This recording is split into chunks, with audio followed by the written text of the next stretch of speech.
Hello! Today we're going to have a nice chat with a new friend for the channel. Children's mystery author Caroline Lawrence. Which means we got ourselves a ducking interview lined up, everybody. Just like to thank her for coming on the show, and great to see you all!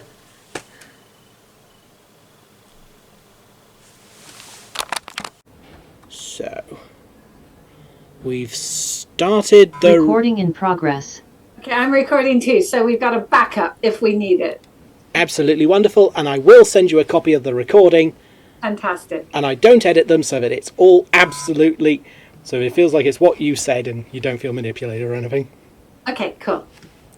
So, you wouldn't mind, in fact, I'll just let me bite...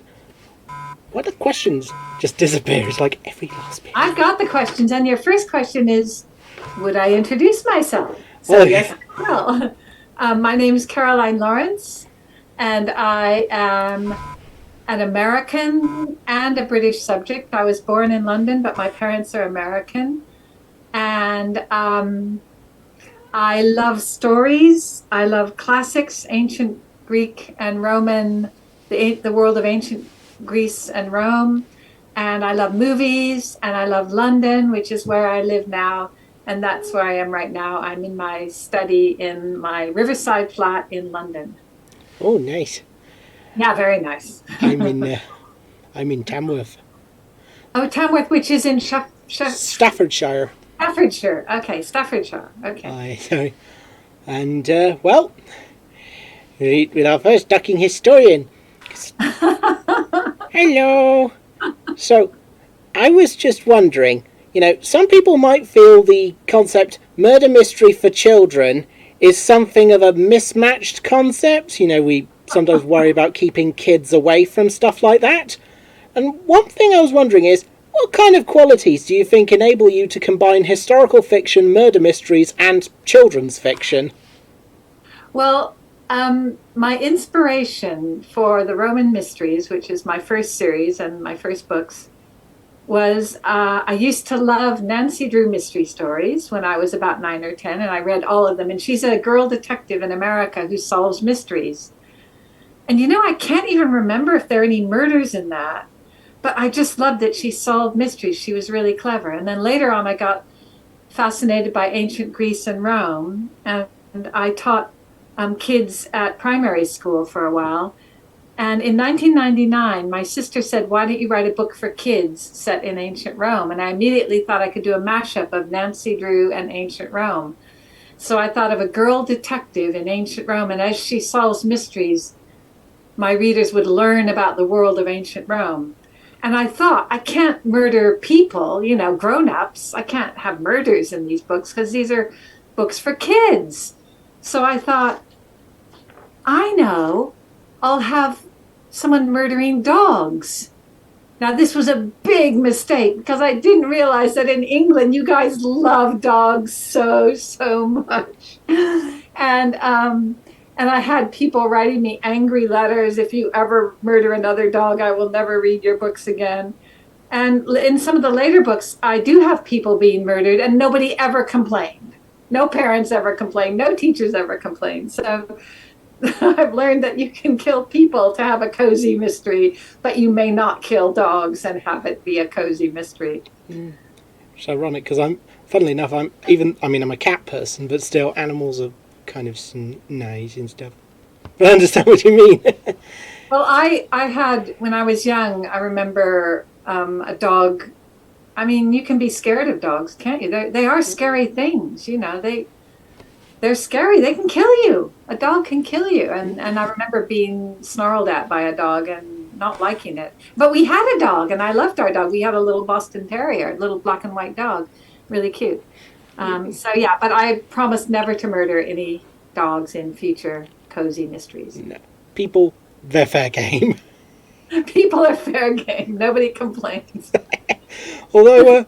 obviously, you don't dwell on the gore, that's always the that's always the trick, is to walk that tightrope of you have a criminal or a murder or something nasty about the Roman world, but you have to put it in terms that aren't too horrific.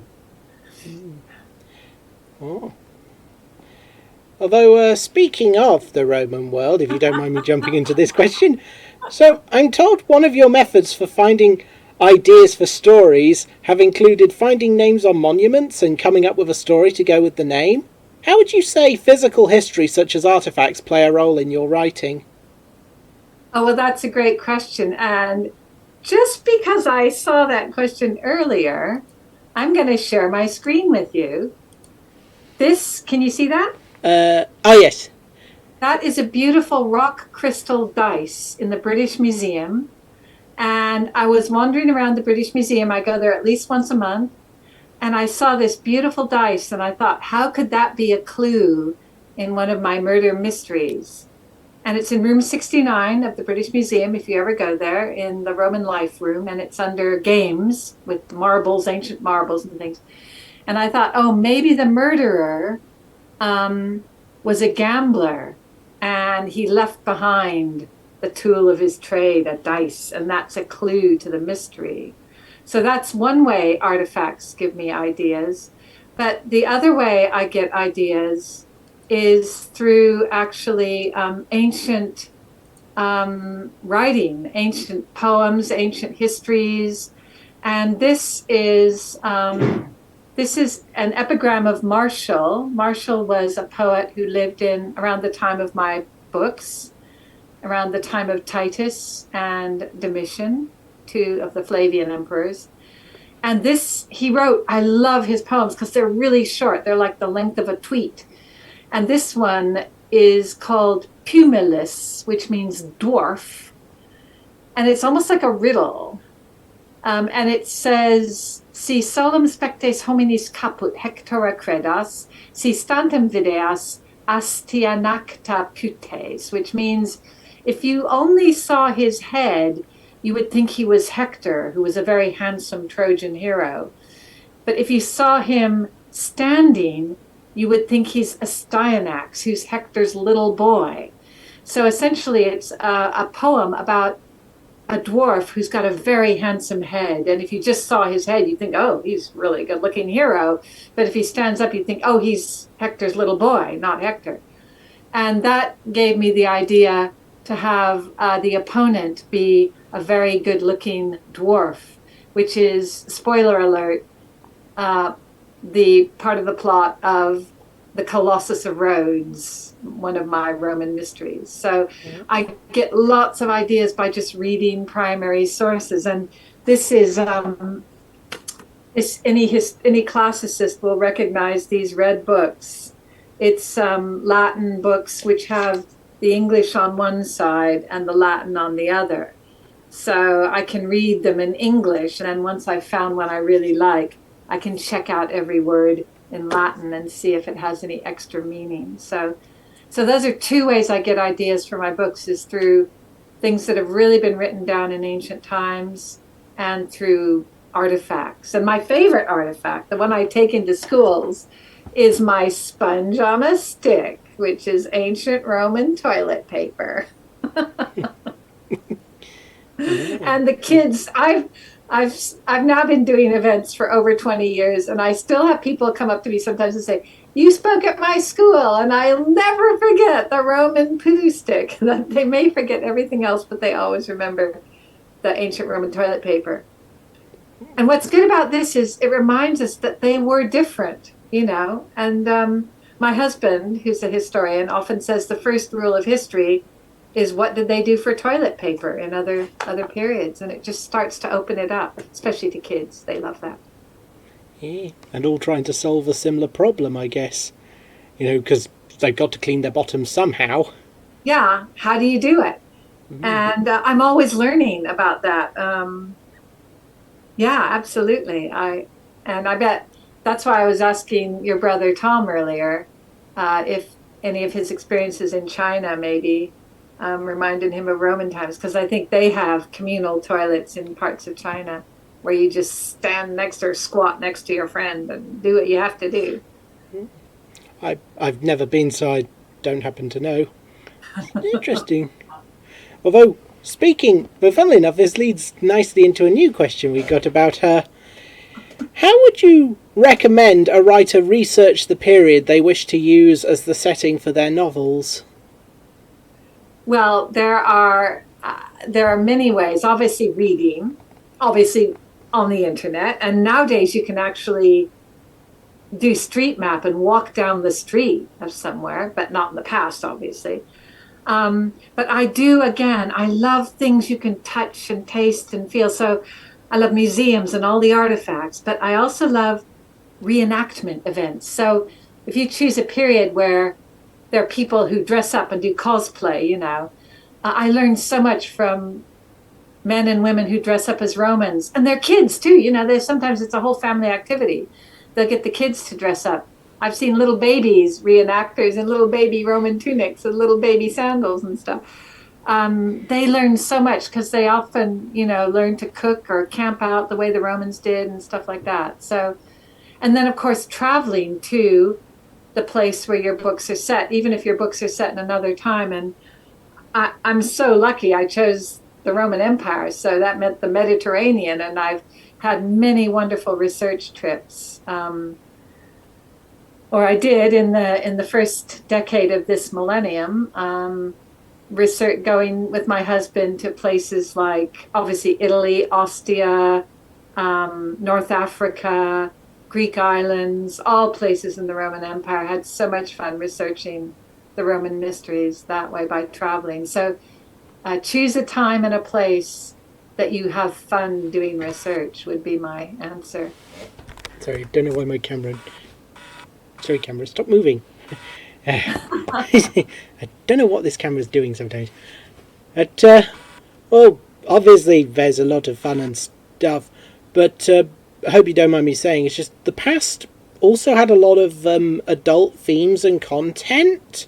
Yep. What do you feel the best way to capture the authenticity of the past while not making the works unsuitable for children?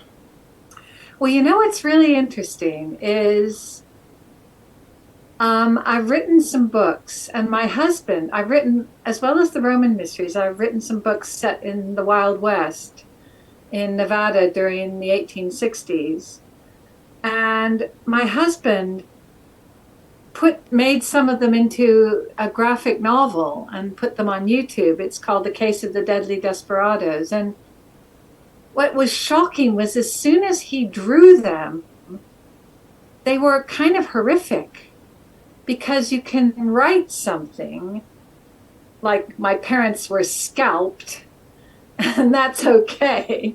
But as soon as you draw it, it's horrible. So one thing is that just by writing, you've got a kind of layer of distance, because kids can't always clearly imagine what you're writing about.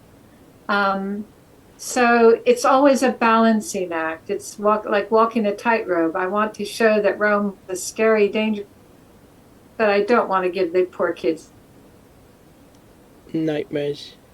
And then your editor will often say, "Oh no, you can't say this," or "You can't say that," or "Change this to this." So it's a bit of a tightrope walk. But I always wanted to show Rome as not a cozy place, but as quite a dangerous place. But I think a lot of kids who read the Roman mysteries would love to go back and be in that time and be one of my main characters. So. And they probably... Camera, stop it. Don't know whether it's got some kind of face tracking thing or something, but it's just messing me about. But anyway, we got a better question, speaking of the kinds of people who go into ancient Rome, because one thing I've noticed about your protagonists is they tend to come from rather diverse backgrounds, such as, female characters and a freed slave, one character who's both poor, which is a class diversity, and has the physical disability of not having a tongue. Yeah, disabled. I've got a disabled character. I've got an ethnic minority, and I've got a religious minority too, because I've got Jonathan, who's Jewish, but an early believer in Jesus the Messiah, as some that was a sect of Judaism, an early sect of Judaism that later became Christianity. I'm very interested in this. I've got a religious minority, an ethnic minority, and a disabled character. And then my main character, or the first one I introduce, Flavia Gemina, or Flavia, as you might want to call her. She's a rich, fairly rich, white, blonde, blue-eyed, gray-eyed Roman girl. So I, on purpose, wanted to be diverse. And this was back in 1999. I was writing this, and I'll never forget when it was televised briefly in 2007. And I remember there was a review on the radio, and one of the reviewers kind of scoffed that the books were terribly politically correct because I have, a disabled character and an ethnic minority and a religious minority. But I just wanted to show how diverse the Roman Empire was, and it was very diverse. And obviously they had their prejudices, but skin color was not necessarily one of their prejudices. So, if you don't mind me asking, what role do you say fiction has in introducing diversity in both its existence and its challenges to children? Oh, very important. I mean, the famous film critic Roger Ebert said that movies are empathy machines. But I think books are much more an empathy machine where you can write a story and a child can read it and be in another person's shoes and see what it's like to be another person, completely different person, without having to live that experience. They can experience it vicariously. And that's what empathy is all about. It's about trying to understand how a person from a completely different background might feel in a certain situation and in a certain place. So I think books are incredibly important for that reason, because I don't think we have enough empathy in the world to try to put yourself, how is that other person feeling? Because I also noticed that P.K. Pinkerton's Yeah, not exactly gender conforming, at least by the standards of the 1860s. yeah. PK is, I guess, what you would call, well, I don't know what you'd call it now, but PK is, spoiler alert, a girl who dresses as a boy but doesn't feel like either a girl or a boy, just feels like PK. I'm PK. And but the reason she dresses as a boy is because her parents told her it's safer for her to dress as a boy in that period, because obviously girls were more vulnerable than boys were. So it's a kind of protective method. And that's a real trope of historical fiction. You often get girls dressing as boys, even in Shakespeare. And I think that's really fun. I love that idea of trying out different genders, disguising yourself as something else or inhabiting that role. And because I remember when I was a kid, I didn't feel like much like a girl or a boy. I just felt like me. So that's why P.K. Pinkerton is gender neutral, or whatever you want to call it. I mean, I'm not as expert in whether non-binary would be whether this would be non-binary or some kind of agender thing. It's not my area of expertise, but thanks. And speaking of the way the future's going, is there anything you hope develops in the writing of children's fiction in the future? Oh, that's a brilliant question. And I think I'll get my chicken to help answer that question. Oh, yay. Because I have bird envy here. You got so many ducks, and I've got my chicken. And this is Galina, and she's a cuddly toy, because I love chickens. I love the idea of them. And I think they were historically accurate. You'd have chickens wandering around the forum and stuff. So the question is, what would I like to see in the future of children's books? I just would like to see kids reading books, because I think kids are not reading as much because they're on the internet now. And even if they might be reading books on a Kindle or something, I know my attention span is more fractured now, and I just hope kids will continue to read. And one of the things that I love about writing for what I call the middle grade age, which is like 8 to 12, is kids at that age still read books. They're probably the best book readers of any demographic, maybe, except maybe older adults my age in their 60s, you know. So I just hope kids will keep reading, because there's so many great authors out there who write books that are empathy machines that teach kids what it's like to be in another time, another place, another body. Oh. Well, thank you. And thank you for giving up your Saturday afternoon to do the interview. And as elephant in the room, would just like to say thank you. Thank you for being here. And thanks. Well, in the words of Yoda, do or do not. There is no try. And oh, come on, camera, line up properly. So I'd just like to say, it was lovely having you here. It was my privilege. Thank you so much, and have a good afternoon. And don't go out in the heat. It's too hot out there. Yeah, I was feeling it earlier when I went into the garden for a bit. I mean, I'll probably I'll just stop the recording before it gets okay. Just like to thank Caroline Lawrence again for coming on the show, and just want to say to everyone, thank you for watching. And whatever books you like to read, or even if maybe like me you find reading a little bit difficult, but hey, we're giving it a go anyway. It was lovely having you here.